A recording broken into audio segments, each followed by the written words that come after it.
পড়বে না মোর পায়ের চিহ্ন এই বাটে, আমি বাইব না, আমি বাইব না মোর খেয়া তরি এই ঘাটে গো।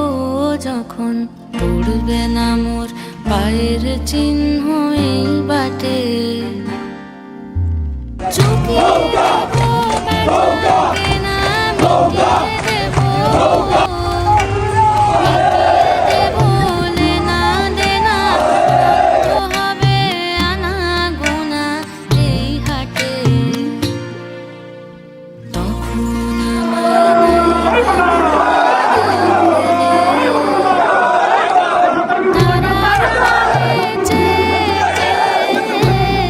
নির্বাচন করলে নৌকা মার্কার বাইরে কেউ 100 মতো পায় না। ইনশাআল্লাহ এবার মেজর রফিকের এই নৌকা মার্কায় ভোট দিয়ে ওই ওয়ার্ড থেকে এবং 4, 5, 6 নং ওয়ার্ডের সর্বোচ্চ সকলে জনগণে ঐক্যবদ্ধ হয়ে আগামী 7 তারিখ মেজর রফিকুল ইসলাম বীরত্তরকে ভোট বিপ্লবের মাধ্যমে বিজয় করে আপনারা সবাই ঘরে ফিরবেন। জয় বাংলা, জয় বঙ্গবন্ধু।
তখন এমনি করেই বাজবে বাঁশি এই না